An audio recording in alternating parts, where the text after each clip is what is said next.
Profesor Adi Wijaya selaku Rektor dari Telkom University yang telah memberikan sambutan sebagai perwakilan dari kampus Telkom University. Baik, kita langsung masuki acara inti yang kita tunggu-tunggu, yaitu adalah insya Allah ngaji dengan Gus Baha.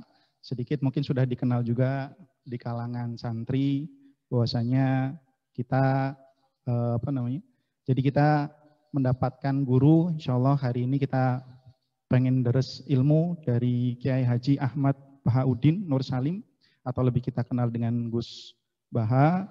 Beliau adalah murid dari Kiai Haji Maimun Zubair atau Mbah Mun. Kita kenal juga, alhamdulillah kita juga bisa mengkaji banyak sekali ilmu karena beliau salah satu ulama ahli tafsir yang memiliki pengetahuan mendalam tentang Al-Quran, yang menamatkan dari Pondok Pesantren Al-Anwar. Dan alhamdulillah juga beliau adalah pengasuh Pondok Pesantren LP3IA Narukan Rembang. Insya Allah pada kesempatan kali ini topik yang kita angkat adalah Tauhid sebagai inspirasi dalam kontribusi membangun bangsa. Insya Allah semangat yang seperti ini mungkin teringat dengan Kiai Haji Hasyim Asy'ari ya, di bulan Oktober. Beliau mengumandangkan resolusi jihad untuk memperjuangkan Indonesia. Ataupun pekikan takbir Bung Tomo yang kemudian membawa Indonesia di jalan perjuangan.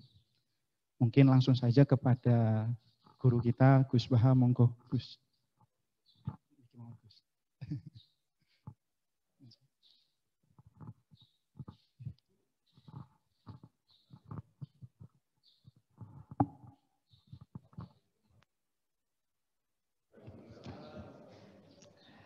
Bismillahirrahmanirrahim. Rabbi shrah li sadri wa yassir li amri wahlul 'uqdatam min lisani. Allahumma shalli wa sallim ala habibika Mustafa Muhammadin wa ala alihi wa sahbihi asma'in, nama ba'du. Yang kita hormati bersama Profesor Dr. Adi Wijaya selaku Rektor Telkom University. Di sini kita ditemani dan yang tentu kita hormati Habib Fikri Assegaf. Ada Bapak Kiki, ada beberapa teman tadi yang sudah disebutkan oleh moderator. Langsung saja sesuai tema bahwa kita akan menjadikan tauhid sebagai sumber inspirasi bangsa atau sumber kekokohan bangsa atau sumber ketahanan NKRI. Perlu dicatat bahwa di antara yang sering disabdakan oleh Rasulullah SAW adalah inna minal bayani la sikhron. Jadi penjelasan atau orasi atau argumentasi atau apa sajalah itu adalah bagian dari sihir. Sihir di sini maknanya itu sesuatu yang kayak hipnotis, tapi di sini dalam konteks positif. Dulu ketika periode Rasulullah Muhammad SAW itu pertarungan hak dan batil itu diolah pikir. Olah pikir yang diterjemahkan oleh artikulatif atau sistem verbal. Memang ini agak aneh. Jadi kalau mukjizatnya Nabi Musa itu fisik. Fisik itu misalnya melawan Fir'aun dengan kekuatan tongkat yang super dahsyat, sehingga Laut Merah dipukul sama tongkatnya Fir'aun, kemudian tongkatnya Nabi Musa, kemudian bisa membelah jadi jalan, Fir'aun tenggelam. Begitu juga nabi-nabi yang lain ada kekuatan fisik yang bisa dilihat sebagai mukjizat. Tapi ketika Nabi Muhammad SAW jadi nabi itu pertarungannya itu ke sistem rasional. Dan yang enggak rasional itu dijelaskan dengan satu penjelasan yang seakan-akan rasional. Ini yang agak jelimet. Sehingga ada wala talbisul haqqo bil batil. Jangan menyampur adukkan hak dengan batil. Saya beri beberapa contoh kejadian. Suatu saat itu ada orang kafir datang ke Rasulullah SAW. Kemudian bertanya, ya Muhammad, jika kambing itu mati betul, yang tidak disembelih, bangkel. Itu yang mematikan siapa? Karena Nabi itu orangnya ummi itu lugu, ya yang mematikan Allah. Terus jawabannya si orang kafir tadi, agama kamu itu aneh. Yang dimatikan Allah langsung haram, tapi yang lewat tangan-tangan manusia yang berlumuran dosa halal katanya. Sehingga terus jadi logika yang kok iya ya gitu. Harusnya yang dimatikan Allah langsung kan orisinil gitu. Sehingga orang terus terbelalak seakan-akan ini hebat gitu. Dan resikonya Nabi Habib Fikri, resikonya itu enggak boleh fahisan mutafahisan. Corong Jawa Nabi ora oleh cangkem elek, itu resiko. Andai kan Nabi boleh cangkem elek enak, nak halal pangan kon. Kalau itu baik ya silahkan makan ya. Tapi masalahnya Nabi tidak boleh seperti itu. Andai kan tidak Nabi kan gampang ya sudah kalau halal ya silahkan makan. Masalahnya Nabi tidak boleh apa? Nggak boleh berbicara kasar, tidak boleh berbicara buruk. Terus ada lagi beberapa kejadian yang seperti itu, yaitu masyhur suatu saat Sayyidina Ali didatangi seorang kafir juga Yahudi. Ali, kakimu angkat satu, diangkat sama Sayyidina Ali.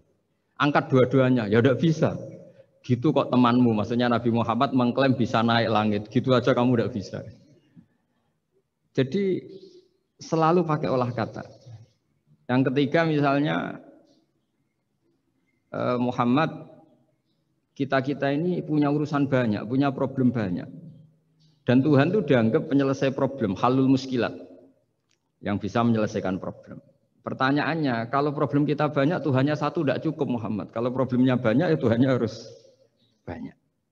Sehingga ketika Nabi membawa tauhid, protes mereka, komplain mereka, aja'alal alihata ilahau wahida innaha dala syai'un ujab. Masa Tuhan satu, wong problemnya banyak, urusannya banyak. Kalau urusannya banyak, ya Tuhannya harus banyak.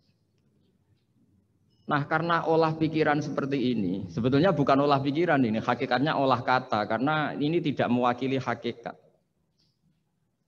Ya, saya ulang lagi, sebetulnya ini bukan olah pikiran atau olah akal atau olah kecerdasan, tapi olah kata, karena semua yang ngomongkan ini tidak mewakili apa? Hakikat. Tapi faktanya itu terjadi.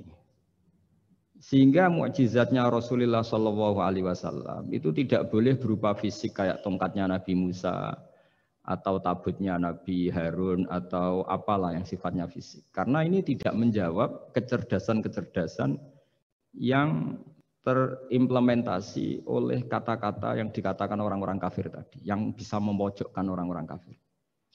Akhirnya Nabi diwarisi kecerdasan, dikasih kecerdasan oleh Allah Ta'ala, yaitu yang dikatakan fatona. Dan mereka memang suka, mempermalukan Nabi itu suka. Misalnya Nabi, karena sebagai Nabi, beliau tahu betul bahwa semua itu biadillah, di tangan Allah. Itu Nabi pernah ngendikan, la adwa wala tiarota, tidak ada penyakit menular. Lalu ada orang Yahudi atau orang siapa saja, orang bodoh lah yang jelas ini. Ada unta yang kena penyakit gudik, kalau orang Jawa bilang gudik apa? Kalau orang itu apa? Kudis ini. Yang kena kudis ini dijejerkan sama yang waras. Ternyata yang waras sekarang jadi kudisan.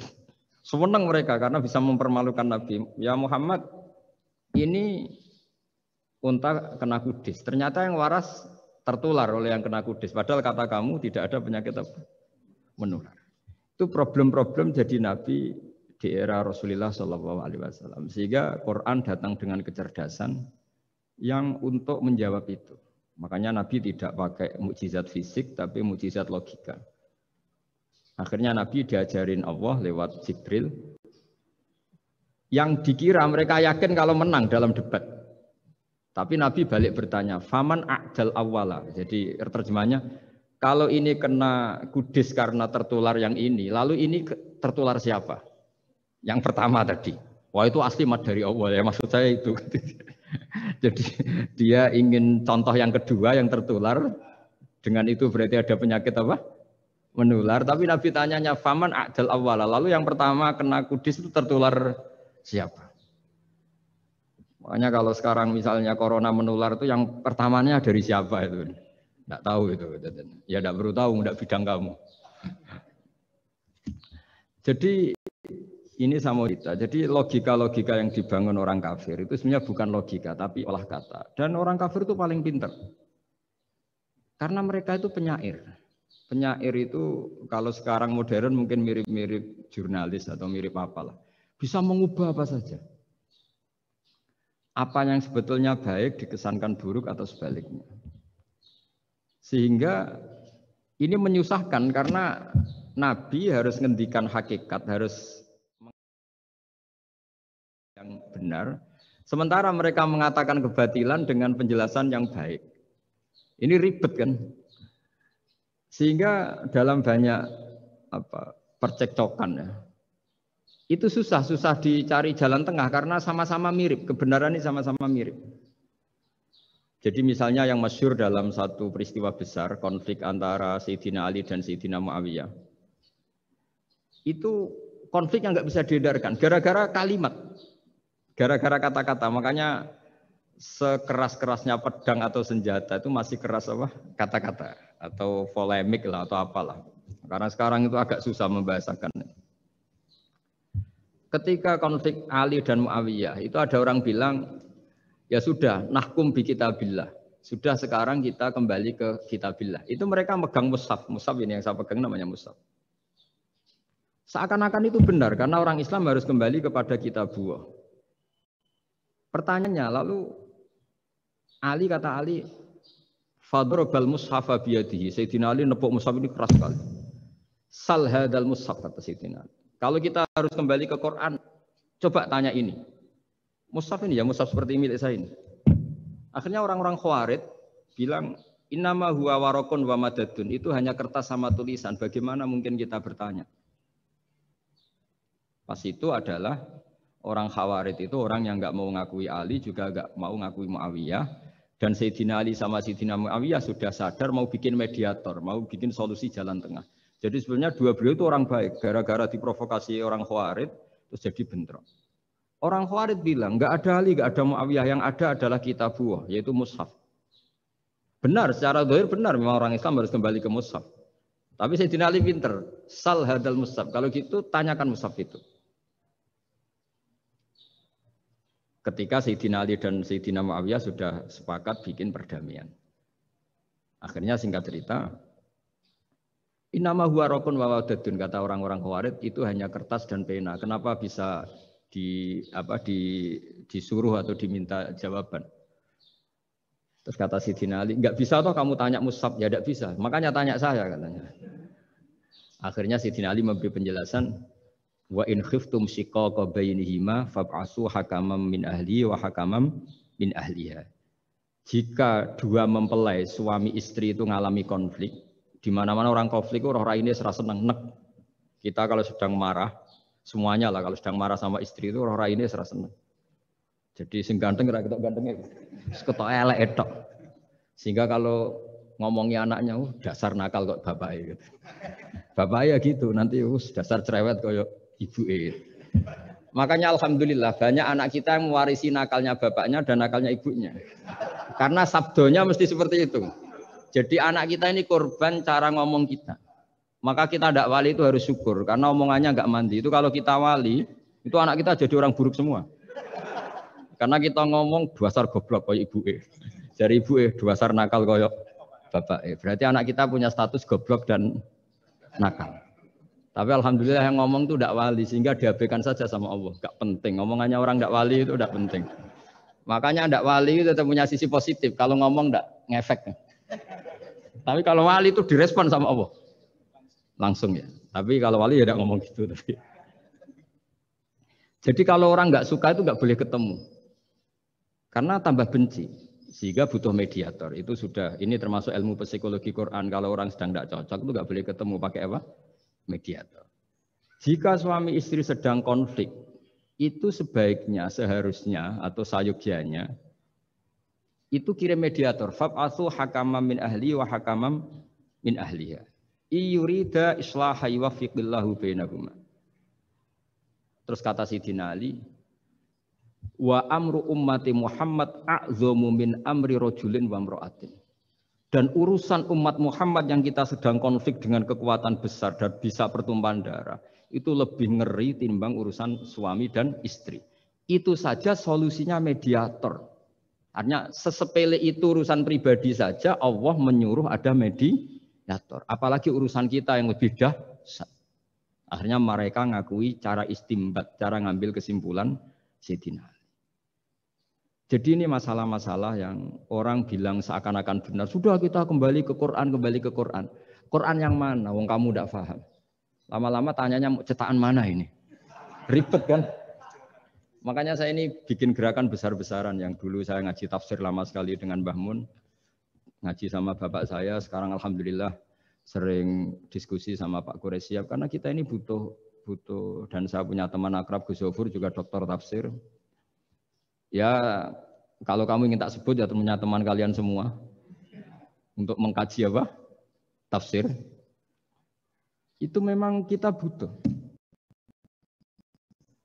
Karena Quran itu teks. Teks itu harus difahami ahlinya karena tapi ketika orang ngomong, ayo kita kembali ke kitab buah, itu kembali yang apa? Terus tentang apa? Sehingga banyak orang yang entah saking angkuhnya, entah saking benarnya tidak tahu. Saya tidak mau kembali kepada Quran. Kenapa? Saya tidak pernah keluar, saya di situ. Kembali itu kan sudah keluar baru kembali. Itu entah saking angkuhnya, entah saking benarnya tidak tahu. Mau kamu katakan angkuh ya masuk akal. Saya tidak mau kembali, saya tidak pernah keluar. Memang saya sudah di situ. Benar mana? Bisa jadi ya sudah ini itu wilayah yang nggak jelas itu. Tapi bahwa mukjizatnya Nabi itu menerangkan sesuatu yang kayak iya kayak enggak. Karena orang kafir itu pintar mengemas kebatilan sebagai kebenaran. Jadi enak zaman Nabi Musa ngadepi Fir'aun yang karuan salah. Nabi Muhammad itu enggak. Ngadepi satu komunitas yang mereka punya jargon yang seakan-akan benar. Misalnya Ka'bah itu sakral, Baitullah. Orang kafir itu percaya keramatnya Ka'bah, percaya. Sehingga mereka kalau bikin berhala itu harus dekat Ka'bah, bentuk barokah Ka'bah. Kayak kurang ajar gimana? Maka berhala-berhala itu paling banyak di dekat Ka'bah, karena supaya apa? Dapat barokahnya Ka'bah. Ribet kan? Kamu kafirkan tuh percaya barokah Ka'bah, tidak dikafirkan itu kurang ajar. Ka'bah kok jadi ruwet. Ribet banyak ngadepi. Itu susah memang ngadepi logika ya. Makanya kan apa ya kayak kita ngerawat anak itu. Mau dilonggar nanti manja terus goblok. Mau dikerasin nanti minggat, ribet kan. Jadi ngelola kebenaran itu tidak gampang. Lalu Nabi datang bil haqqil bayyin dengan kebenaran yang nyata. Dimulailah dari surat diantaranya lam yakunil ladzina kafaru min ahlil kitab wal musyrikin munfakina hatta ta'tiyahumul bayyinah. Bayyinah itu siapa? Rasulun minallah yatlu suhufam mutahharah. Orang-orang kafir baik berkategori ahli kitab yaitu Yahudi Nasrani maupun yang berkategori orang-orang musyrikin yaitu orang-orang yang menyekutukan Allah yang non samawi, yang tidak punya kitab samawi. Itu tidak mau tercerabut, munfakin itu tidak mau tercerabut dari akar mereka hatta ta'tiyahumul bayyinah. Sehingga datang kebenaran yang begitu nyata, begitu jelas. Saking jelasnya siapapun mau tahu. Dan nggak bisa dibatalkan oleh apapun, termasuk oleh perilaku sosial.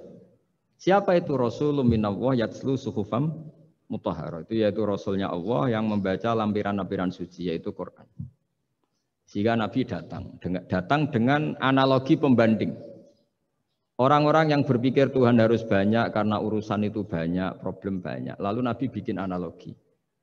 Andaikan kamu sebagai pembantu yang punya majikan banyak, perintahnya beda-beda. Kamu mau enggak? Ya enggak mau, enggak enak Muhammad kalau punya bos banyak. Perintahnya beda-beda, semuanya egois harus dituruti. Enggak mau. Enak mana sama punya majikan satu? Enak satu Muhammad. Ya sudah, Tuhan kamu itu majikan kamu. Kalau banyak-banyak bingung kamu perintahnya banyak nanti. Terus mereka mau, ya sudah Tuhannya satu saja. Jadi karena mereka mau tidak mau harus berpikir kalau Tuhan banyak berarti perintahnya banyak, memuaskan satu Tuhan dibenci Tuhan yang lain, memuaskan yang lain dibenci yang lainnya, pokoknya ribet. Hari ini minta dilayani, Tuhan yang satu minta dilayani, itu kan ribet. Jadi Nabi itu pakai logika yang gampang, makanya ketika Allah menjelaskan itu, ngendikan Allah dorobawa masalar rojulan fihi syuraka umutasyagisuna wa rojulan salamal dirojul hal yastawiyani masalah. Alhamdulillah Allah bikin satu perumpamaan Ada orang yang punya majikan banyak, yang satu punya majikan hanya satu. Hal yastawiyani masalah, nasibnya enak mana? Enak yang punya majikan satu, karena standarnya jelas, SOP-nya jelas. Akhirnya mereka sadar, oke Muhammad Tuhannya satu saja. Lalu dalam pertanyaan-pertanyaan yang lain, misalnya tadi, masalah Sayyidina Ali, masalah dibully lah kalau sekarang itu Nabi menjawab ya dengan rasional. Karena mau tidak mau. Karena Nabi tidak dibolehkan pakai mukjizat zaman itu. Untuk awal-awal jadi Nabi itu nggak boleh pakai mukjizat. Karena mukjizat itu punya sisi yang sangat-sangat fatal. Yaitu kalau Allah sudah menurunkan mukjizat, itu sekali nggak diimanin itu harus ada azab. Nabi ingin umatnya itu nggak kena azab. Makanya ketika Allah Ta'ala wa ma mana'ana an nursila bil ayati illa an kadzdzaba bihal awwalun. Cara terjemahan bebasnya gini. Muhammad, saya tidak ngasih mukjizat kamu kayak Nabi Musa, kayak nabi-nabi sebelum kamu yang berupa fisik. Itu problemnya satu, sekali saya menurunkan mukjizat, tren umumnya ini didustakan. Ketika didustakan, saya punya alasan menyiksa, wong sudah tak perlihatkan sebegitu jelas kok tetap didustakan. Maka sekali saya menurunkan mukjizat, kata Allah, wa ma nursilu bil ayati illa takhwifa. Saya memberikan satu ayat itu hanya warning, hanya peringatan bahwa ini akan ada bahaya azab. Sehingga karena pilihannya itu Nabi milih gak ada mukjizat yang seperti nabi-nabi sebelumnya. Milih mukjizat yang ilmiah, yaitu Al-Quran yang kita warisi sampai sekarang. Alhamdulillah. Karena kata ulama-ulama, nah ini pentingnya penjelasan. Andaikan mukjizat kita itu hanya tongkat, maka hanya ada di museum. Kita lihat tongkatnya Nabi Musa mungkin klaimnya ada di Turki. Mukjizat tabut kita lihat lagi di mana lah tempat di museum apa. Tapi kalau mukjizatnya Al-Quran, itu umatnya Nabi akan merasakan nikmatnya ila yaumil kiamat. Misalnya kita dalam bersuami istri atau dalam berkeluarga atau dalam bermasyarakat. Itu Quran kalau nasihati kita gampang sekali. Misalnya wa ashiruhunna bil ma'ruf fa in karihtumuhunna fa asa an takrahu syai'a wa yaj'alallahu fi khairan katsira. Sudahlah kalau sama istri itu yang baik. Jika ada watak istri yang kamu nggak suka, dalam ketidaksukaan kamu itu ada kebaikan yang banyak. Kamu nggak suka karena kalau istri kamu sering marah, kamu nggak suka. Sukanya yang senyum. Tapi kalau senyum terus sama orang lain juga senyum, ribet kan kamu. Jadi sudah anggap saja ada hikmahnya. Semua itu ada hikmahnya. Kalau istri kamu marah tidak kelihatan marahnya, dipendam, itu enggak ekspresif. Cara akting sinetron enggak masuk itu. Tapi kalau marah kelihatan marahnya itu ekspresif, itu kecerdasan itu Pak. Bisa menumpahkan keinginan. Wah itu bagus ini. Jadi disuruh lihat sisi apa? Positif. Imam Syafi'i itu pernah ketemu seseorang yang di depan beliau cium tangan hormat. Suatu saat dikasih tahu sama santrinya yang lain. Orang yang mencium kamu, wahai Imam Syafi'i itu di belakang ngerasani kamu, bully kamu. Kata Imam Syafi'i, baguslah. Kenapa? Berarti saya wibawa, di depan saya tidak berani. Jadi enteng. Beliau dikasih tahu, tetangga kamu banyak yang benci engkau ya Imam Syafi'i. Baguslah, tidak akan utang saya. Justru yang kenal-kenal itu yang utang-utang itu. Jadi enteng terus, jadi dunia ini dianggap gampang saja. Coba kalau istri kamu sedang rukun sama sedang marah itu murah mana? Murah marah, kalau rukun minta ke mall pusing. Jadi ulama dulu itu murah mana? Marah sama rukun. Kalau sedang harmonis minta kemana? Mahal kan? Kalau pas marah? Jadi ulama dulu itu lucu, apa ya? Gampang sekali nanggapin sesuatu itu. Imam Abu Hanifah itu kalau ketemu yang utang beliau itu dia yang sembunyi karena malu. Kalau kita kan enggak yang sembunyi yang utang, kalau Abu Hanifah enggak. Yang sembunyi itu Abu Hanifah. Kasihan dia malu kalau ketemu saya, kan masih punya utang saya. Itu kalau kamu ingin jadi wali itu gitu, kalau ketemu yang utang kamu yang lari. Itu bisa bank tutup karena yang lari yang ngutangin. Dalam cerita-cerita wali itu unik-unik. Rabi'ah Adawiyah itu pernah kemalingan, itu beliau sembunyi. Malingnya nyari apa, dia sembunyi. Habis itu ditanya, kenapa engkau sembunyi? Sama lu sama malingnya, karena rumah saya nggak ada yang bisa dimaling karena enggak punya apa. Jadi ini kalau berpikir rasional kan ada Habib Fikri bahasa rasional. Ini tak latih berpikir yang agak rasional. Nah, Nabi itu diutus dalam kondisi masyarakat yang rasional. Sehingga repot. Dan yang tidak rasional itu punya kecakapan olah kata sehingga seakan-akan rasional. Makanya ada kalimat terkenal di kalangan ulama, kalimatu haqqin urida biyal batil. Omongannya benar, tapi maksudnya tidak benar. Kayak tadi, la hukma illa lillah. Tidak ada hukum kecuali yang ada di Quran. Tidak ada hukum kecuali yang diturunkan Allah. Pertanyaannya, apa itu? Ya Quran. Lah iya apa? Makanya kata Sidina Ali, ya sudah, sal hadal mushaf. Tanya mushaf kamu. Oh ya tidak bisa, itu kan hanya kertas sama tulisan. Makanya tanya ulama, kata Sidina Ali. Nah Quran itu bal huwa ayatum bayinatun fi suduril ladzina utul ilm. Quran itu begitu jelas sebagai solusi tapi di hatinya orang yang punya ilmu. Sehingga kemudian lahir beberapa generasi tauhid. Yang paling masyhur dimulai tauhid itu yang masyhur ya, yaitu adalah ketika ada orang namanya Muhammad bin Jubair bin Mut'im. Itu bapaknya Muhammad ini namanya Jubair bin Mut'im. Itu dia orang kafir, masih kafir. Dia datang ke Madinah itu untuk negosiasi tawanan perang Badar. Dulu beberapa orang yang negosiasi sama Nabi itu ya nunggu di masjid.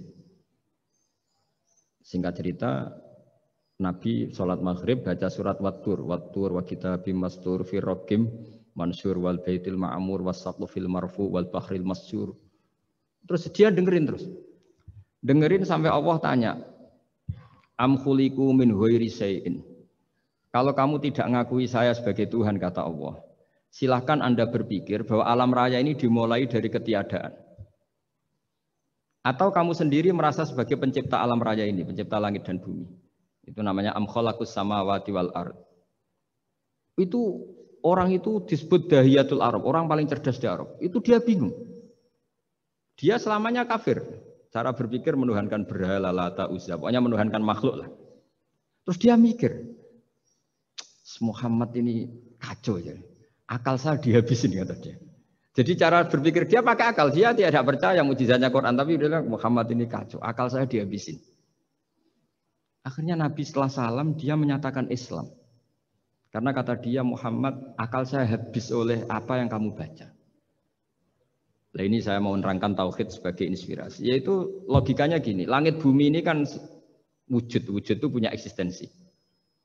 Kalau langit bumi ini wujud, alam raya ini nyata, lalu kamu mengatakan sebelum alam raya ini ketiadaan, berarti ada satu kesimpulan ketiadaan menciptakan yang ada. Itu malah gendeng bareng.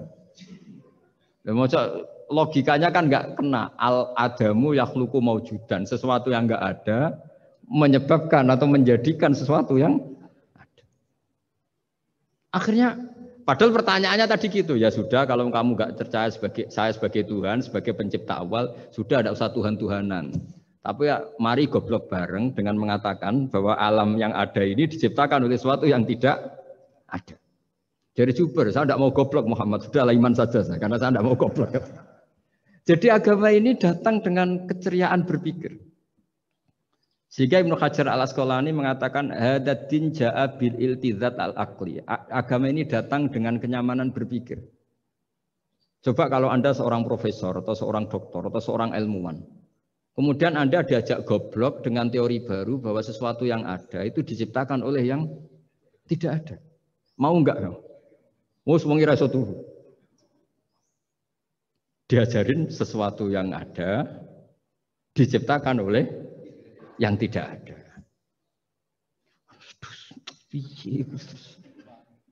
Gak keren lah.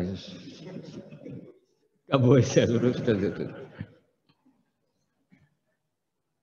Jadi tauhid itu.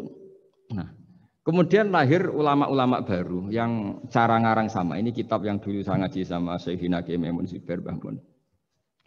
Itu kemudian ulama-ulama baru, kata Yai Mbah Mun itu juga bapak saya sering pesen, orang itu harus tahu zaman. Menerangkan tauhid itu kalau ulama dulu itu dimulai dari kalimat yang mungkin yang ngaji saja bingung. Al-alam mutawwir wa kullu mutawwir hadis la budda mim muhdis. Itu sampean dengar mesti anggap jimat itu apa itu doa apa gitu. doa jalbu rizki apa-apa gitu. Padahal itu logika. Tapi terus ulama-ulama modern itu ngarang seperti ini ada gambar. Ini kitab yang saya dulu ngaji sama Abang, itu digambar seperti ini. Maksudnya digambar seperti ini gini, penjelasannya gampang. Sampean kalau gambar seruat apapun, misalnya gambar gedung tingkat 5 atau gambar gunung atau gambar apa saja.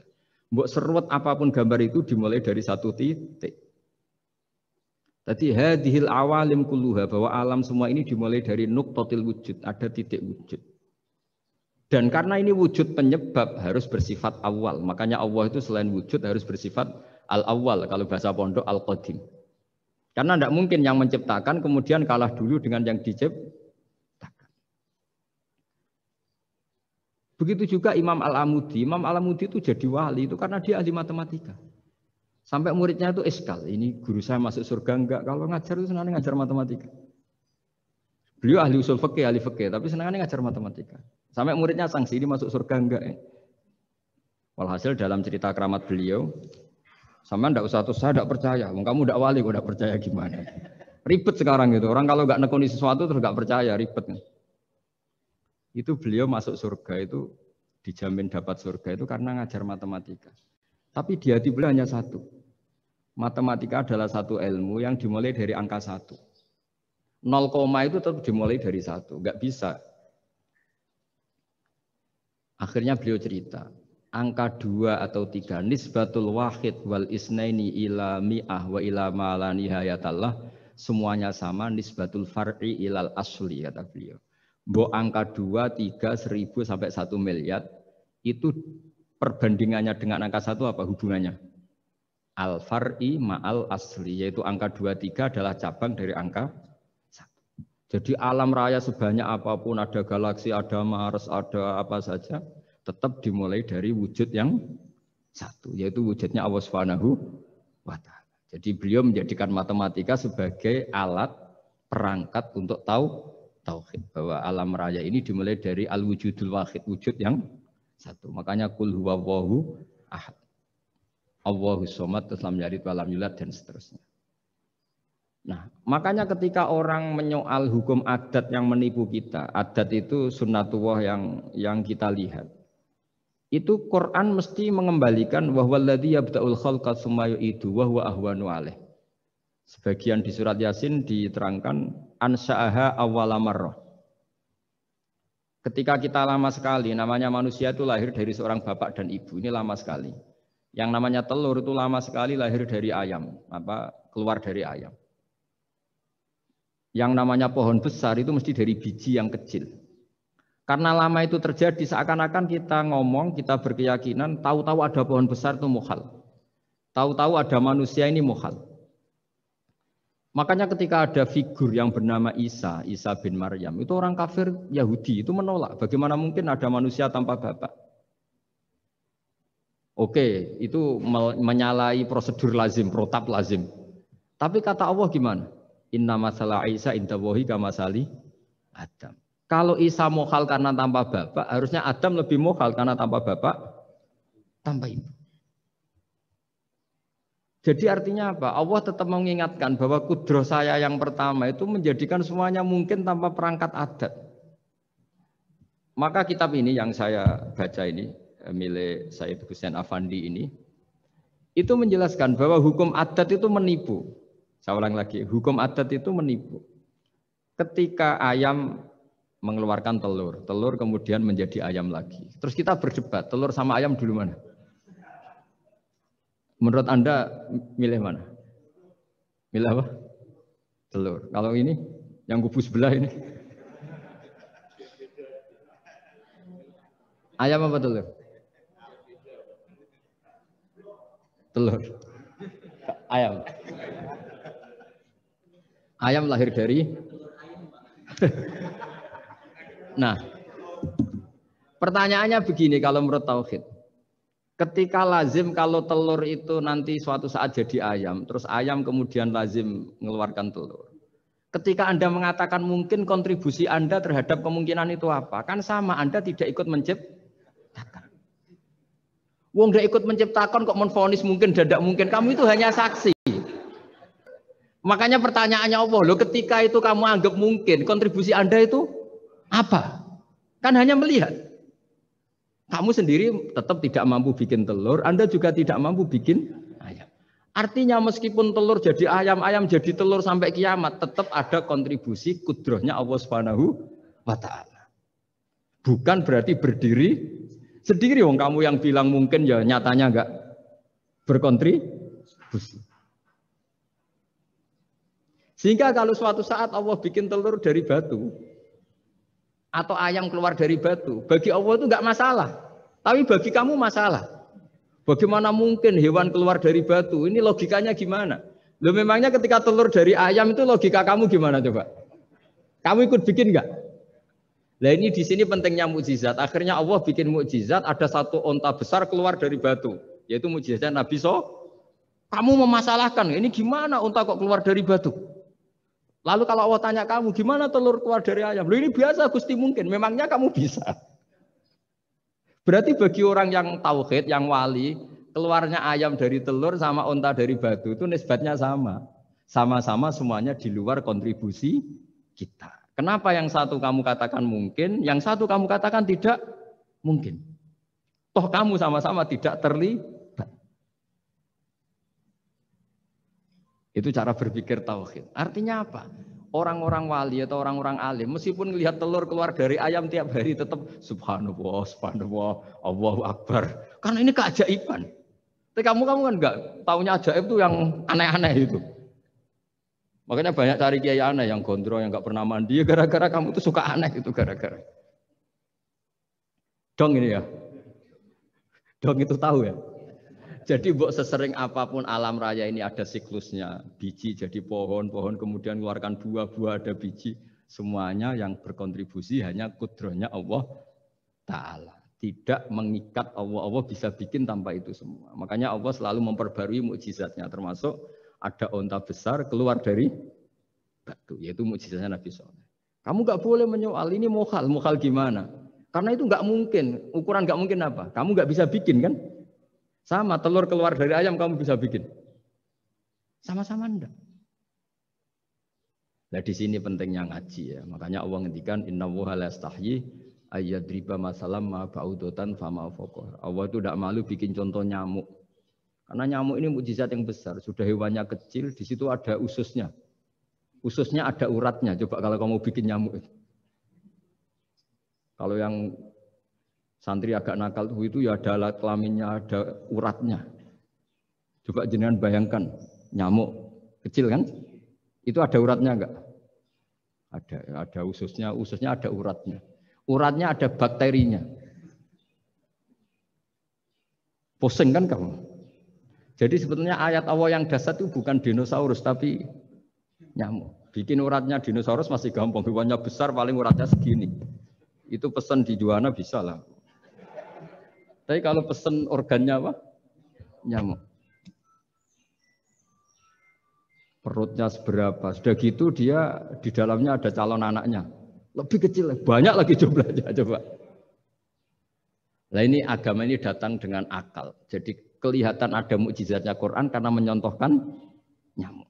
Dan kelihatan mukjizat kalau dijelaskan pakai logika. Yaitu kayak apa susahnya bikin nyamuk. Sudah kecil, ada organnya, organnya ada uratnya, uratnya ada kumannya, kumannya ada uratnya. Pusing enggak? Makanya tidak ada kampus yang siap memaklumatkan diri sanggup bikin nyamuk. Karena ya enggak sanggup tadi. Lah itu mukjizatnya Quran. Jadi agama ini ketika ulama-ulama ja'a bil iltizazil aqli. Agama ini datang dengan kenyamanan berpikir. Makanya kita nanti kalau mau mati itu yang seneng saja. Kita tidak tahu caranya hidup, tahu-tahu lahir, tahu-tahu hidup, tahu-tahu punya hutang, tahu-tahu banyak masalah, tidak tahu kita. Nanti kalau mati juga gitu, nggak ingin mati, tahu-tahu mati. Nanti nggak tahu bangkit. Makanya sudah alaiha nahya wa alaiha namut wa biha nubasu insyaallah taala minal. Makanya kata Sidina Ali kalau ada orang susah hidup, kamu lahir keinginan kamu apa keinginan Allah ya? Keinginan Allah. Kamu mati, misalnya orang frustasi ingin mati ya tidak bisa mati. Kalau Allah tidak menghendaki ya tidak mati. Ya sudah, zaman kita hidup ya tidak bisa mengelola kehidupan ini ya sudah. Kalau mati juga tidak bisa mengelola kematian ini. Makanya terus kita diajarkan inna sholati wa nusuki wa mahyaya wa mamati lillahi rabbil alamin. Berhubung kita tidak tahu ya sudah, hidup kita, mati kita semua di tangan Allah. Sudah kita pasrah saja. Senais jame mati, mati aja, serah usah pamit, sudah mati aja, sudah gak ribet. Makanya wali-wali itu ya biasa ngelihat kematian itu, bukan karena yakin pasti masuk surga ya enggak. Kata wali-wali itu di dunia ya Tuhannya Allah, yang ngurusi kita ya Allah, nanti di akhirat ya sama. Itu tauhid ya. Jadi saya ulang lagi ya, jangan terjebak hukum adat. Karena dalam hukum adat itu sebenarnya Anda tidak aktor tapi hanya saksi. Yang namanya telur keluar dari ayam, ayam mengeluarkan telur. Tapi sebetulnya ini tidak mengikat. Allah bisa saja bikin hewan dari yang lain. Kayak tadi mengeluarkan untanya Nabi Soleh dari batu yang apa? Besar. Ya, wah itu mokal, bagaimana mungkin? Nah memangnya ayam jadi telur, telur jadi ayam, Anda ikut berkontribusi kan enggak? Andai kan Anda menyaksikan kudrohnya Allah Ta'ala di semua kejadian, yaitu Allah bisa bikin nyamuk, nyamuk ada organnya, organnya ada uratnya. Dengan reputasi seperti ini, maka kita akan mensifati Allah, innahu ala kulli syai'in qadir, bahwa Allah bisa melakukan apa saja. Wa huwa ala kulli syai'in qadir, diulang-ulang. Sama Indonesia yang sekarang seperti ini, yang kata orang ada yang bilang terbelakang, ada yang bilang tertinggal dari Eropa. Mungkin dalam kudrat Tua untuk bikin Indonesia lebih makmur dari sekarang. Bisa mengalahkan negara-negara yang lain. Jadi kalau kamu ingin, tapi Indonesia banyak masalah gini, bagi Allah mudah saja menyelesaikan masalah. Tetap inna dzalika 'ala Allahi yasir. Kita harus optimis bahwa semuanya bagi Allah mudah. Tapi cara berpikir ya tadi, dengan reputasi Allah bisa bikin nyamuk. Nah nyamuk sulitnya di mana ya tadi, sudah kecil, punya organ, organnya punya urat, uratnya punya bakteri, bakterinya punya organ, organnya bakteri, mungkin ada bakteri lagi. Pusing kan? Ya jangan, nggak usah dipikir kalau pusing. Ya jadi terus yang terakhir, saya mohon kalau baca Quran sebisa kita ada yang diangen-angen. Jadi Allah kalau mendorong kita mengakui eksistensinya Allah, Allah sering ngendikan yang mudah-mudah. Misalnya, saya ini yang menciptakan kamu, saya yang menciptakan kamu. Falau la tusaddiqun, sudahlah, saya ini nahnu khalaqnakum. Saya ini pencipta kalian, Bu yao. Hubungan kamu itu dengan saya. Urusan kamu terdekat itu dengan saya, kata Allah, bukan dengan yang lain. Karena saya yang menciptakan kamu, kata Allah. Tapi kita ini aneh, jadi manusia itu aneh. Dengan zat yang menciptakan kita tidak punya urusan, dengan yang tidak terkait dengan kita punya urusan. Itu kan aneh. Dan Allah kalau menerangkan itu gampang. Terus bagi manusia yang kumo luhur, yang angkuh, seakan-akan bisa menentukan segalanya. Falola in kuntum ghairu madinin tarji'unaha in kuntum shadiqin. Kalau kamu orang hebat, Bu ya, ketika nyawa kamu mau keluar tuh kamu tahan supaya kamu nggak jadi mati. Nggak keren kan orang hebat kok mati katanya. Kamu sombongnya kayak gitu, seakan-akan bisa ngatur dunia, menaklukkan dunia. Ternyata kamu mati. Harusnya nggak usah mati dong. Kata Allah, falola in kuntum ghairu madinin tarji'unaha in kuntum shadiqin. Makanya falola idza balaghatil khulqum wa antum khina idzin tangdur. Mbok ya orang-orang yang keren, yang merasa hebat, yang biasa ngatur dunia, mbok ya ketika mati itu jangan mau. Ya, ini sensitif lah ya. Ya saya kira demikian ya, semoga lewat ngaji ini kita kembali ke tauhid yang benar lewat penjelasan-penjelasan yang akli, yang rasional. Saya pastikan agama ini datang dengan al-iltizatul akli, kenyamanan berpikir. Kayak apa susahnya kita dengan jadi ateis? Karena harus punya rumus bahwa yang ada diciptakan oleh yang tidak ada. Itu kan jadi aneh. Makanya ukuran iman, salasun man kunna fihi wajada halawatal iman. Ciri utama iman itu nyaman, halawah itu manis. Karena ya itu tadi apa yang dibawa oleh Quran dan hadis sesuai akal kita. Maka masyhur di kalangan para ulama ada pepatah, laulam yakun maja'a bihi Muhammadun dinan lakana fi aqlin nasi hasanan. Kalau saja Muhammad tidak maklumatkan kalau ini agama, akal pun akan setuju bahwa yang dibawa itu hal yang luar biasa. Karena agama ini tidak lam yusodim al-aql, agama ini tidak akan menentang akal. Liqaumi ya'qilun liqaumi yatafak. Kalau ada orang bilang akal saya itu menolak paham agama, itu akalnya yang perlu dicek. Ada masalah itu pasti.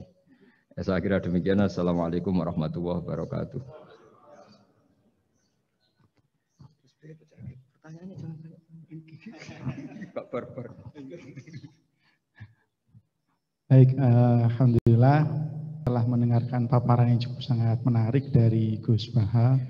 Monggo kalau ada pertanyaan dari Bapak Ibu sekalian di sini, silakan mungkin. Monggo Mas. Semua Mas.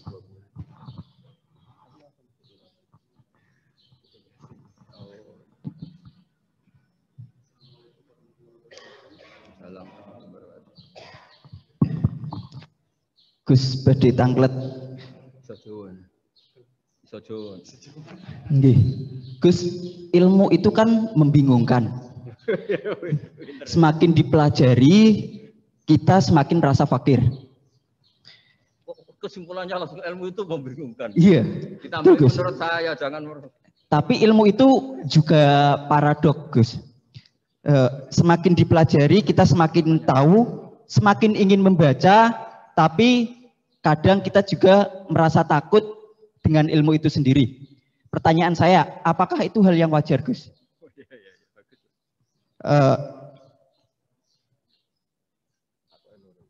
Terus, Gus, untuk saat ini ilmu itu banyak yang disalahgunakan.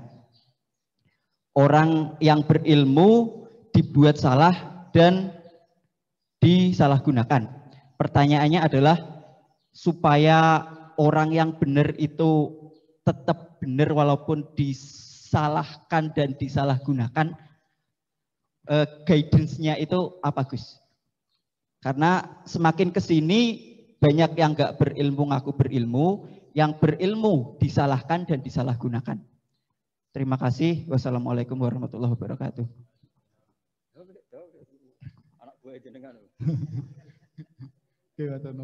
Mas Ahmad Saifuddin. Pertanyaan itu kesimpulannya agak jelas itu, tahu-tahu.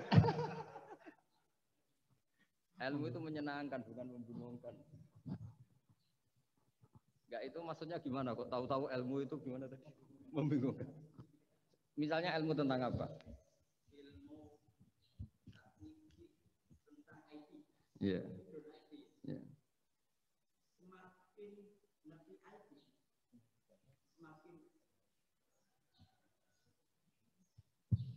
Biasanya orang semakin ngerti IT itu semakin banyak disalahgunakan. Jadinya banyak orang yang justru berilmu itu takut untuk muncul ke permukaan. Padahal itu justru ya dibutuhkan. Makanya ilmu itu membingungkan. Dia semakin dipelajari, kita semakin fakir, semakin merasa fakir ilmu, tapi kita juga semakin ingin tahu, semakin banyak membaca. Makanya menurut saya ilmu itu membingungkan. Semakin dibaca kita semakin bingung, tapi semakin pengen tambah ngerti. Dan semakin ngerti, kita semakin fakir ilmu. Kan bingung kayak nih, Gus. Oh ya, bagus lah kalau ada yang bingung, bagus lah. Ya semoga bingungnya Anda tetap bingung. Jangan ngajak saya bingung. Gini ya, jadi kalau misalnya IT atau teknologi apapun, Islam datang itu kan ngatur ketentuan efek ya. Misalnya mudahnya komunikasi bagi orang yang soleh mungkin terus dipakai ngaji, dipakai kebaikan, dipakai menjaga NKRI.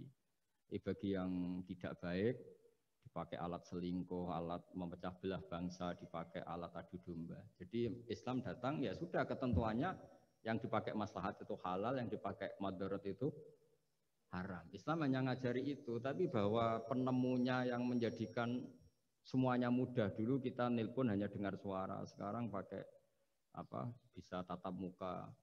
Itu dianggap ilmu yang objektif, belum punya akibat. Nah nanti akibatnya tadi kalau nelpon yang apa itu, yang kelihatan wajahnya apa namanya istilahnya itu, video call. Kalau kamu sama guru kamu, sama ibu kamu ya ibadah. Kalau sama selingkuhan kamu ya dosa, kan gitu. Islam hanya membahas itu, tapi nanti ya kan memang hukumnya hanya itu kan. Kalau dipakai positif ya bagus, kalau dipakai negatif ya buruk. Nah, Islam tidak boleh terus disalahkan. Ini akibat teknologi maka orang mudah selingkuh. Sebelum ada teknologi yang selingkuh juga sudah banyak. Sekarang ngaji gampang karena ada telekonferensi gini-gini. Mulai dulu yang suka ngaji, yang ngaji gampang karena kadang kiai ya tetangganya. Enggak jauh-jauh juga banyak orang bener. Jadi ini kan urusan niat. Meskipun semuanya mudah, kalau enggak ada niat juga susah. Tapi saya kecewa dengan Anda karena mengatakan ilmu membingungkan. Ini saya. Tapi ya bagus lah. Orang jujur itu bagus. Hanya karena beliau bingung, yang aku bingung kan bagus. Jadi nilainya dijujur tadi. Tapi andaikan saya sebagai ilmu itu enggak terima diberi status membingungkan tadi itu. Tapi kalau kita yang ngaji tauhid, ngaji hikmahnya Allah. Semua yang diciptakan Allah itu ada hikmahnya. Misalnya Allah menciptakan manusia itu sebagai pemalas, itu bagus. Bagusnya begini, kalau di bab ibadah pemalas itu buruk. Tapi kalau andaikan Anda ditakdir punya kemampuan ahli nuklir, terus Anda tidak pemalas, setiap hari bikin nuklir yang paling dahsyat. Pertama hanya bisa menghancurkan Hiroshima dan Nagasaki, suatu saat bikin yang se-Asia, lama-lama bikin yang seluruh dunia. Lama-lama saking cerdasnya, pertama butuh bahan besar, lama-lama hanya kecil. Ribet kan? Barokahnya pemalas. Ngantor, baca koran. Ngantor, ngerumpi. Sehingga yang bagian nangani nuklir itu tidak pinter-pinter banget. Itu bahaya tuh kalau pinter banget itu. Karena efeknya itu. Sama, sekarang kan ada kacamata pinter beda. Itu kan ketemu orang bisa merekam. Kan semua privat orang bisa... Ribet kan. Nah agama itu ngatur yang halal ya biar halal. Misalnya begini ya. Ada orang ke Mars atau ke bulan. Kita katakan pinter dalam konteks menjelajah alam. Tapi kalau dibalik, rakyatnya miskin butuh makan. Kemudian itu untuk biaya ke bulan. Itu bodoh apa pinter? Membiarkan masyarakatnya lapar karena biayanya dipakai naik ke bulan. Itu pinter apa bodoh? Tapi dari tidak tahu tentang bulan menjadi tahu, pinter apa bodoh? Pinter. Tapi kebutuhannya makan kok malah naik ke bulan, pinter apa bodoh? Ya saya juga bingung kayak Anda kalau. Gak apa-apa ya, ya memang ilmu ada sisi membingungkannya ya gak apa-apa lah. Bingung-bingung dikit gak apa-apa, tapi ya kira-kira sudah bingungnya tambah.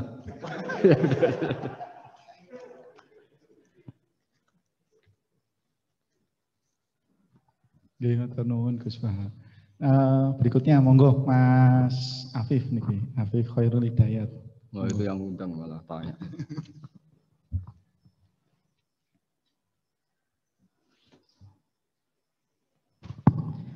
Bismillahirrahmanirrahim. Assalamualaikum warahmatullahi wabarakatuh. Terima kasih atas kesempatannya. Gus Baha izin bertanya, bagaimana cara paling efektif membendung pemikiran-pemikiran neo-khawarij di lingkungan kampus? Matur suwun. Wassalamualaikum warahmatullahi wabarakatuh. Wah itu jawabnya paling gampang. Biasanya kewajiban itu dibebankan sama yang terkait. Jadi itu enggak saya itu pasti. Saya kan kiai pesantren, kamu kan orang kampus. Berarti kewajibannya di Anda bukan di saya. Di mana-mana kewajiban itu dibebankan sama ya. Sudah ya itu jawabannya gitu. Jadi kalau istri kamu yang rewel, jangan tanya saya, istri saya rewel gitu. Kewajibannya ya kamu cari solusi gitu. Kalau Anda punya Pak Komisaris kurang mikirkan jenengan, ya jangan tanya saya, jangan tanya ini. Begini ya, sebetulnya kita juga kadang salah mengkategorikan. Ada neo-khawarij, ada Islam ekstremis, ada moderat. Itu omongannya peneliti ya, itu kan peneliti itu harus mengkategorikan, terus sampling ilmiah harus diputuskan ini kategori apa, solusinya apa. Tapi itu analisis.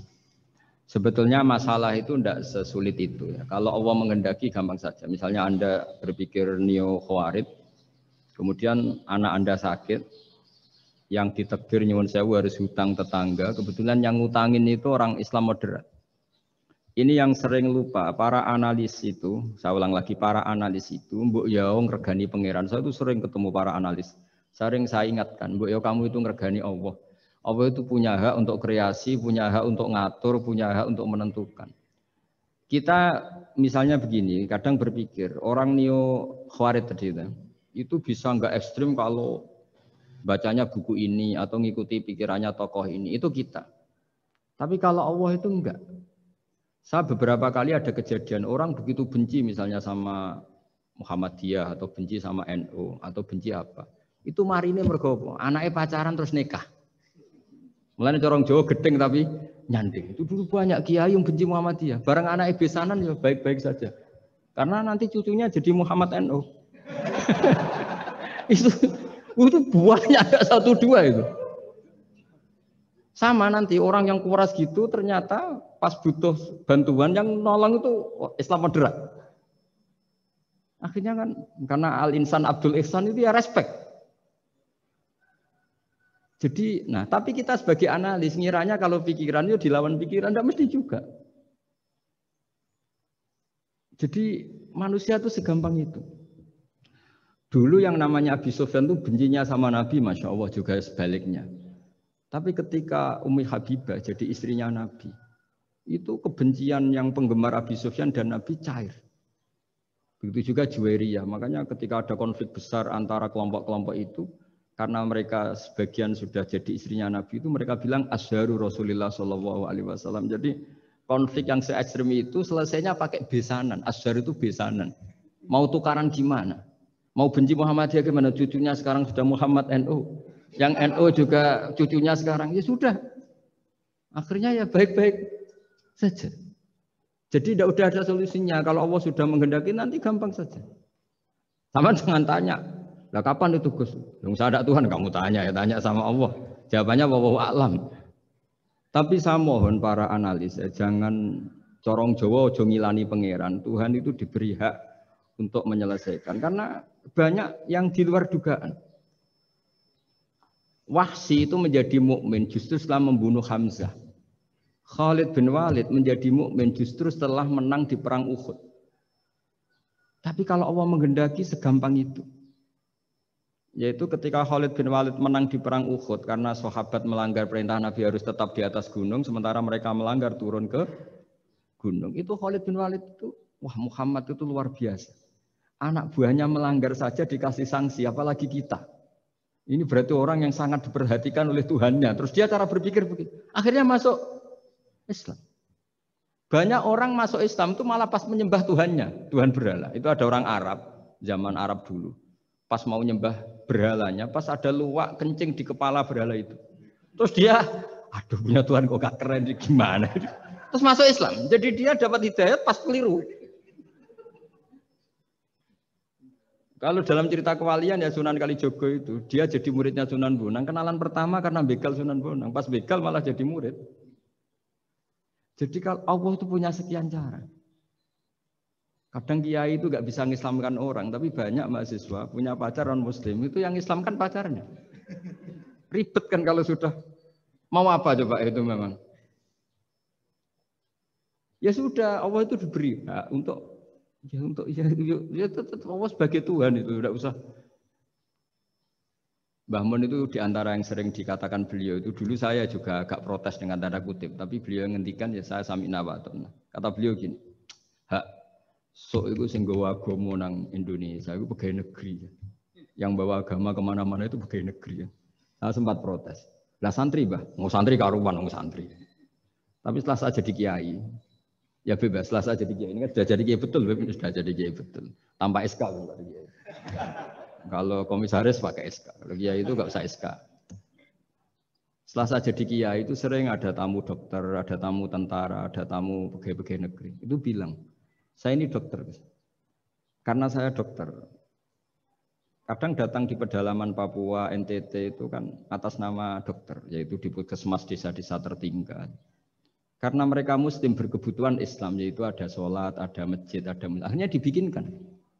Dan orang ke sana, orang di sana yang mau apa coba? Wong itu negara.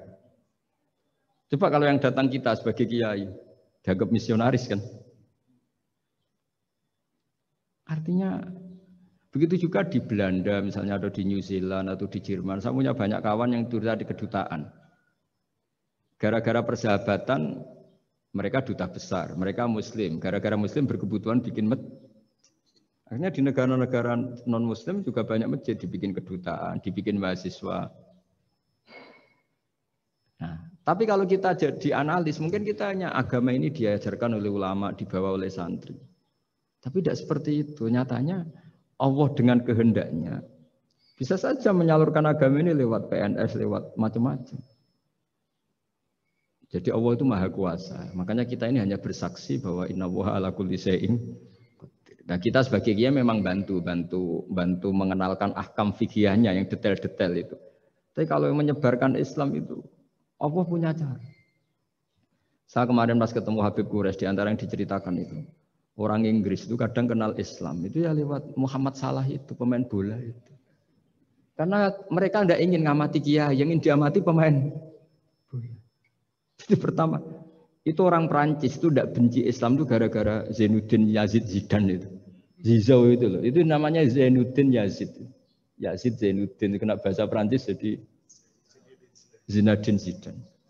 Itu dulu imigran dari Aljazair itu dibenci sama orang Prancis. Tapi setelah yang membawa Prancis juara itu adalah seorang Zidane.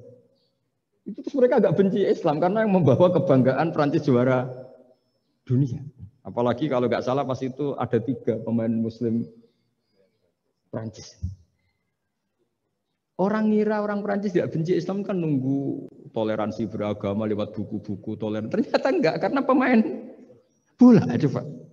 Kalau mau mengendaki sampai jurnal-jurnal di Prancis setelah juara dunia siapa bisa membenci orang Aljazair? Mereka harga kita, mereka martabat kita. Padahal dulu pandang sebelah.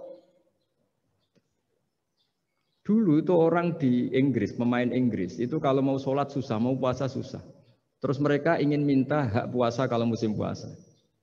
Tapi menjadi mudah di luar dugaan. Manchester City dibeli Sulaiman Al-Fahim. Ya sudah mau apa coba manajernya yang punya Muslim. Nah, larang sholat tak pecat kan? Ya akhirnya ya malah ada masjid. Pelatihnya kalau ada yang puasa gitu, monggo dari akan mau apa coba. Segampang itu kalau Allah mengubah dunia. Makanya disebut ya muhawwilal ahwal hawil ahwalana ila ahsanil hal. Ya muqallibal qulub sabit qalbi ala dinik. Ya udah pokoknya semua itu ya kita ikhtiar tapi tetap yakin Allah yang punya cara. Dalam sejarah yang terkenal Islam masuk Indonesia itu tidak lewat ustaz, lewat pedagang. Versi ya sejarah yang terkenal meskipun banyak versi. Gara-gara ada pedagang, mereka Muslim mau tidak mau ya tetap berkehidupan Muslim. Berhubung kehidupan Islam itu menarik, simpatik, akhirnya banyak yang menjadi Islam. Jadi ya sudah seperti itu. Ya saya kira demikian. Terakhir loh, waktunya. Ya sudah.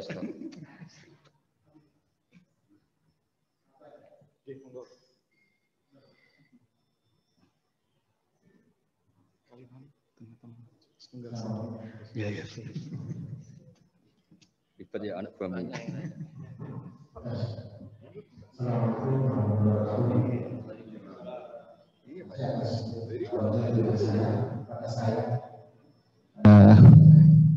Gus Bah, saya mau tanya, tadi saya tertarik pada paparan tadi tentang masalah pengolahan emosi ya, kata saya sekitar itu ya.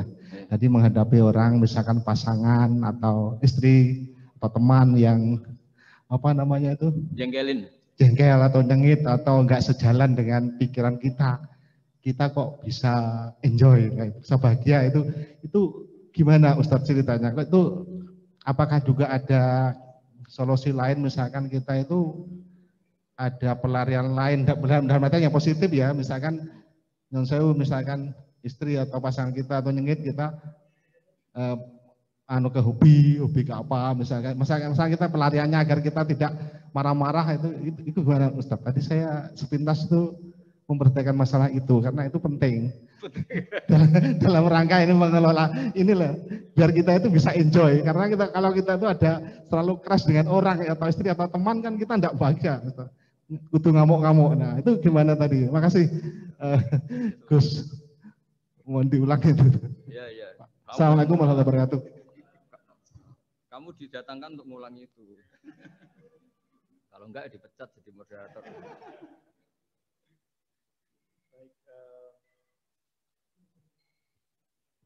Tadi pertanyaannya pun niki bagaimana mengolah emosi niki Gus. Ketemu kali niki. pasangan opo teman gitu Gus sing nyengitin opo ngeten Gus. Nun sewu Pak, namanya pun sinten Pak? Saya Pak Haryanto, pensiunan Telkom Juwono. Tadi diajak sama Pak Zainal. Terima kasih Pak. Bismillahirrahmanirrahim. Jawabannya itu gampang sekali ya, meskipun tidak semua orang ngalamin seperti itu ya. Saya juga agak pati ngalamin. Tapi begini ya, saya punya resep dan ini pasti benar ya, karena dari ulama musalsal itu ada silsilahnya sampai Rasulullah SAW. Jadi saya bilang pasti benar karena tidak dalam konteks pendapat saya, tapi ini ajaran Rasulullah SAW. Ini kan temanya tauhid ya, tauhid sebagai inspirasi. Seorang mukmin itu kan harusnya berpikir satu ridhonya Allah, keputusan Allah. Misalnya Allah merintahkan kita baik sama tetangga. Saya berkali-kali cerita setiap pengajian, ada seorang ulama itu punya tetangga itu anak muda itu sombongnya bukan main. Manggil ulama itu, ya Ahmad datang ke saya. Datang. Setelah sampai rumahnya bilang, ya Ahmad lah hajata libik. Saya tidak butuh kamu, silahkan kembali ke rumah kamu. Itu Imam Ahmad santai aja, tetap senang. Setelah sampai rumah dipanggil lagi, ya Ahmad silahkan ke rumah saya. Datang lagi dengan senyum, sampai 3 kali. Ketika beliau ditanya sama pemuda tadi, kenapa Anda tidak jengkel? Padahal perilaku saya jengkelin. Terus si imam tadi bilang, wahai anak muda, saya ini senang sekali melaksanakan perintah Allah. Allah bilang kalau sama tetangga yang baik. Karena kamu ngundang saya senang karena nuruti perintah Allah. Kamu nyuruh saya kembali, saya senang karena memang disuruh nuruti perintah tonggo. Nyenengkan tonggo, menyenangkan tetangga. Jadi saya tidak ada hubungannya dengan kamu. Kalau kamu misalnya ada teman yang jengkelin, misalnya namanya Zaid. Zaid itu manusia, makhluk. Kalau kamu ikut jengkel berarti Anda terdikte, terprovokasi oleh orang yang bernama Zaid yang statusnya hanya makhluk. Sementara Allah ngajari kita, wa ahsin man asa'a ilaika, berbuat baiklah sama orang yang berbuat buruk sama kamu. Berarti kalau kamu tetap baik, hubungan kamu dengan Allah. Kalau buruk berarti kamu didikte oleh Zaid. Bayangkan kalau Zaid ini orang yang nggak tamat SD, Anda seorang profesor, berarti anak SD bisa merovokasi profesor. Itu yang bodoh yang mana coba? Jadi ulama itu melatih, jadi selain tadi, makanya Nabi itu punya ajaran yang memang berat ya. Kalau orang tidak bakat wali jelas berat. Di antara ajarannya itu sil mangkoto aka, sambunah orang yang memutus hubungan dengan kamu. Wa ahsin man asa'a ilaika, berbuat baiklah sama yang berbuat buruk sama kamu. Itu memang berat. Makanya kamu tanyakan betul itu. Tapi bisa dilatih, yaitu ketika kita berbuat baik atas nama Allah Subhanahu wa ta'ala. Sehingga melihat yang gini-gini itu ringan. Itu kan sama seperti kiai-kiai yang dakwah di kampung-kampung pedalaman, sudah gak tahu haknya kiai, gak sopan. Lalu itu Nabi itu ketika dakwah itu kalau nuruti mangkel itu ya mangkel. Nabi misalnya memberi satu janji. Siapa yang datang ke saya akan saya kasih sesuatu yang menggembirakan. Itu orang-orang sebagian Bani Tamim bilang, ya Muhammad, sesuatu yang menggembirakan ya uang. Padahal Nabi mau menerangkan fadilahnya amal ini begini-begini. Tapi pikiran orang-orang itu yang menggembirakan itu ya uang. Kalau kamu kasih uang ya kita gembira, kalau enggak ya enggak. Jadi, tapi ya tadi ya, selain dilatih dengan langsung iman, dilatih punya seni kayak Imam Syafi'i tadi. Orang itu gimana? Di depan jenengan sopan, tapi di belakang ngerasani. Baguslah saya wibawa berarti. Jadi dianggap enteng saja. Saya pernah baca juga, ada orang ketika kaya temannya banyak, ketika miskin temannya yang dulu banyak, sekarang nggak ada yang jenguk dia. Terus lapor ke seorang Habib. Ini gimana Habib? Ketika saya kaya teman saya banyak, ketika saya miskin dibiarkan sendiri. Sekarang saya buruh di orang. Ya bagus gitu. Kalau teman kamu tetap main ke kamu dalam keadaan kamu buruhnya orang, mangkuli boto, mangkuli apa, malah kamu malu jadi tontonan. Mendingan mereka nggak datang. Oh ya bagus, alhamdulillah. Jadi coba kalau kamu sudah miskin, teman-teman kamu tetap datang. Pas kamu buruh orang pasti bentak, malu enggak? Milih didolani apa milih enggak? Milih enggak. Dulu pikirannya orang kan. Jadi ulama dulu itu ngelola. Ya saya kira demikian. Ya dilatih. Terakhir ini, kamu sudah korupsi satu ini sudah. Katanya terakhir ini. Oke, niki sampun kata Gus, pertanyaan. Iya, nggak selesai ya. Sampun kata nih.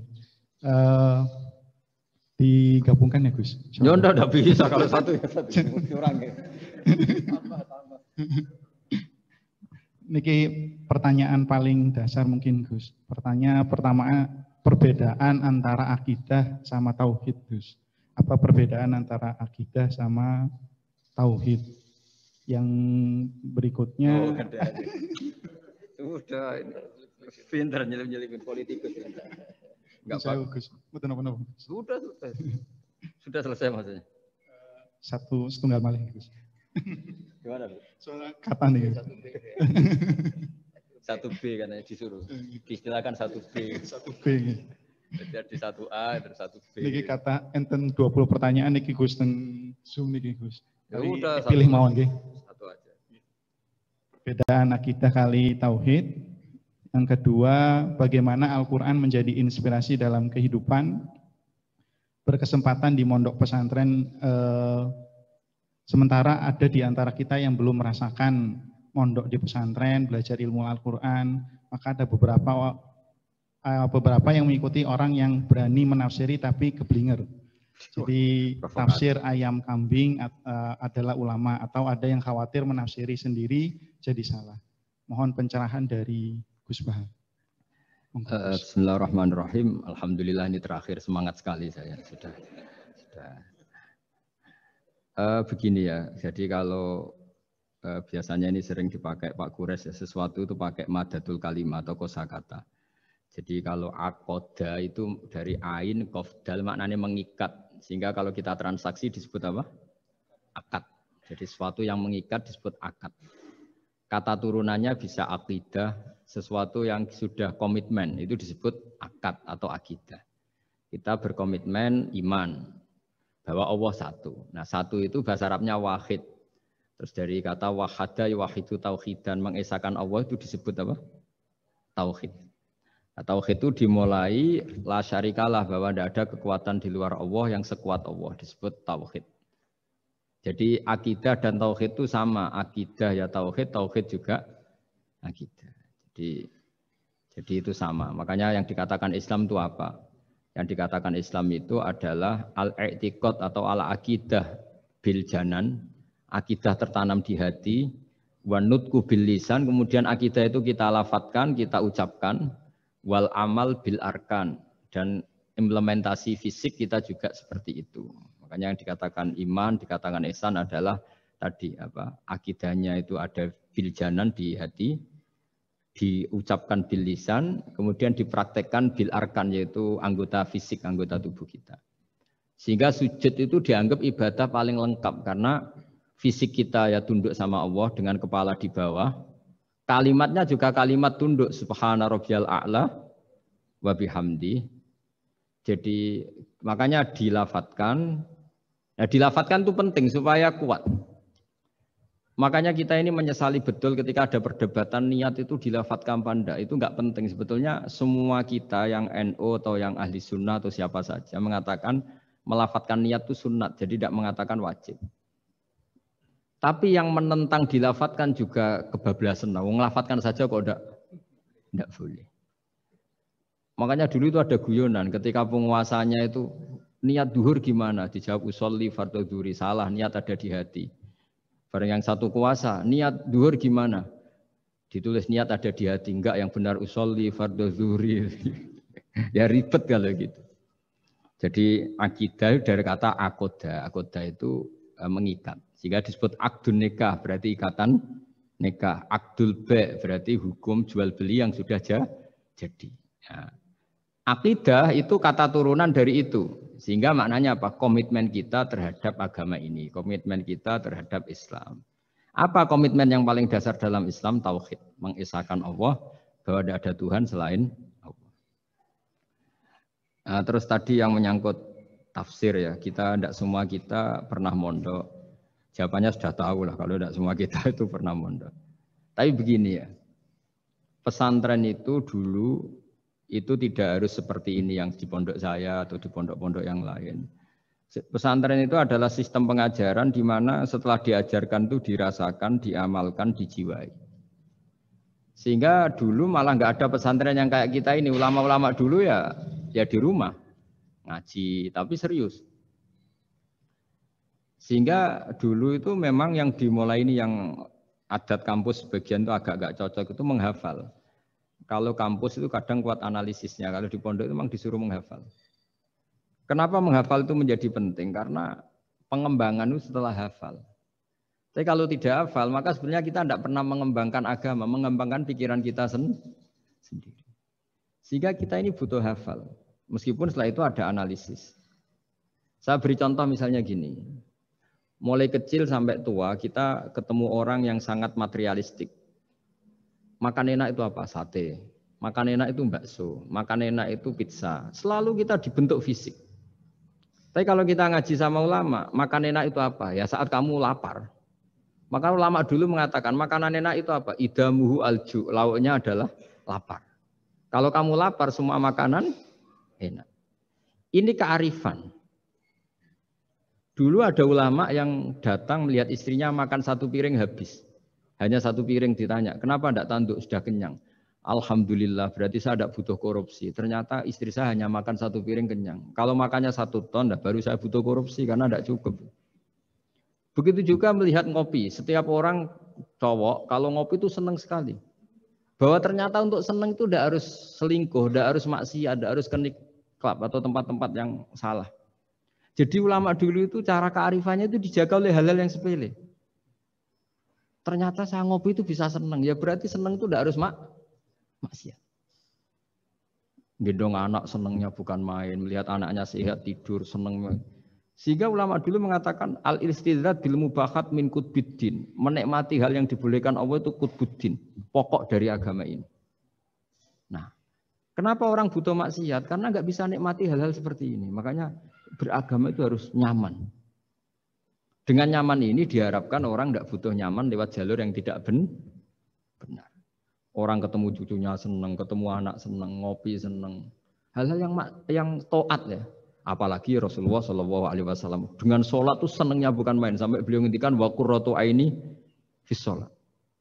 Logikanya gampang. Kalau kita jagongan ya ngerumpi sama yang kita cintai senang, apalagi ngerumpi sama Allah Subhanahu wa Ta'ala. Kalau boleh dibahasakan. Karena sholat itu artinya kamu muamalah, munajat, jagungan, asik-asikan sama Allah Ta'ala.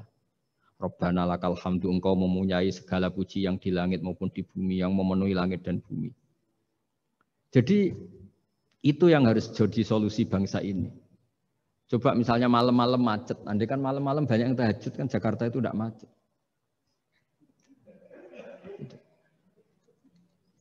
Jadi ulama itu ingin menjadikan taat itu solusi. Makanya kul bi fadlillah bi rahmati fa bidzalika falyafrahu. Orang yang sedang tahajud, itu setiap ulama dulu yang tahajud, itu sampai bilang gini, ainal muluk fi hadil ladzah. Enaknya apa jadi raja? Enak ya kita. Sayyidina Ali itu derajatnya tinggi. Di antaranya disebabkan beliau kalau wiridan gini, saya hafal wiridannya. Kafani izzan an takuna li robban wa kafani fakhron an akuna laka abdan. Gusti, saya ini punya nikmat yang luar biasa karena menjadi Tuhan untuk engkau. Zat yang abadi, yang kekal, yang pertama. Coba kalau saya jadi hambanya Fir'aun. Tuhan mati, tenggelam lagi, kan nggak ada kerennya. Udah gitu sekarang jadi tontonan lagi coba. Andai kan kamu punya Tuhan Fir'aun kayak apa tersiknya? Sudah Tuhan mati jadi tontonan. Sudahlah Gusti, keren saya ini karena punya Tuhan engkau, zat yang abadi, yang lahul asmaul husna. Wa kafani fakhron an akuna laka abdan, dan saya keren sekali karena menjadi budak engkau, menjadi hamba engkau. Coba kalau saya jadi hamba sesama manusia, kerennya apa? Podo menusane, podo lemah, podo mati ini harus saling memperbudak. Kerennya apa? Coba? Jadi orang dulu itu kalau sudah munajat, makanya Nabi ngendikan wa qurratu aini fis sholat. Kalau sudah sholat tuh nyamannya bukan. Jika masyhur dalam cerita-cerita ketika Umar kena panah dan panah itu bentuknya kayak pancing, kalau ditarik sakit karena bentuknya kayak jangkar itu. Umar minta apa? Nanti tarik ketika aku sholat. Ketika sholat beliau ditarik beliau tidak kerasa. Dan itu harus dilatih. Ya tadi. Jadi, nah, Quran, saya ulang lagi, Quran itu harus ditafsirkan seperti ini. Kalau tidak, maka orang akan menanyakan. Saya juga pernah ditanya orang yang sebetulnya ya agak kurang ajar, tapi tak anggap bodoh saja lah daripada dianggap kurang ajar. Hebatnya apa Gus? Quran mengatakan wa kulu washrobu, sementara ini kitab suci yang sakral. Kenapa hanya bakas makan dan minum? Saya bilang orang bakas Alphard, bakas Mars, bakas planet Jupiter itu nggak keren karena nggak bakas nggak mati. Tapi kalau orang nggak makan mati, berarti Quran membakas kebutuhan dasar manusia. Jadi mendesak, makan tuh mendesak. Nah, kenapa harus dibahas? Dalam hukum dunia manapun yang namanya mengambil milik orang lain itu harus pamit. Semua alam ini milik Allah, sehingga kita boleh makan tuh nunggu izinnya Allah. Maka Allah dulu yang ngendikan kulu, kamu boleh makan, baru kita boleh makan. Makanya Islam menganjurkan kita makan baca bismillah, itu pamit yang punya. Kamu pernah beli oksigen, kamu pernah beli buah-buahan sama Allah, tidak pernah beli kan? Itu maling semua itu sebetulnya. Karena tidak pamit sama yang punya. Coba kalau itu milik orang lain, kita langsung makan disebut maling enggak? Sekarang kamu makan itu tanpa pamit Allah, kira-kira maling enggak? Kalau kita keras sebenarnya itu maling juga. Makanya kita dianjurkan baca bismillah. Untung Allah baik, enggak ngelaporkan ke polisi. Nah di sini pentingnya kata kulu wasrobu, makanlah dan minumlah. Artinya kalimat ini punya filosofi yang luar biasa. Tapi andekan ini ditafsirkan orang yang nggak ngerti Quran, nggak ngerti tafsir, nggak punya adzauqus salim, rasa yang baik, maka memang ya ngomong Quran harus ahlinya, sehingga kualitas kulu wasyrobu itu luar biasa. Saya sering sujud syukur karena ayat itu, ya Allah betapa baiknya engkau mengizinkan kita makan rezekimu. Hanya modal baca apa? Bismillah. Sudah gitu oleh ulama dikatakan bismillah hanya sunat, kalau enggak juga enggak apa-apa, cuma sedikit kurang ajar lah ngomong. Tapi kalau kamu tidak ahlinya, maka terus malah tanyanya tadi, loh Quran yang katanya hebat kok hanya bakas makan dan minum. Coba misalnya ke Mars itu hebat. Coba sudah kamu ke Mars tanpa makan. Tetap pokoknya itu makan. Ketika orang mau menjajaki, mau nempat di Mars atau Jupiter, pertanyaannya apa? Di sana ada air enggak? Ada makanan enggak? Penelitian pertama apa coba? Di sana ada makanan enggak? Iya kan? Yang pokok berarti apa? Makan. Itu kira-kira contohnya Quran yang dibaca ahlinya. Itu nanti dengan kualitas seperti itu, pemahaman seperti itu. Udah jangan macam-macam lagi. Kita ditutup pakai subhanallah. Alhamdulillah selesai juga ini. Dipekerjakannya selesai juga.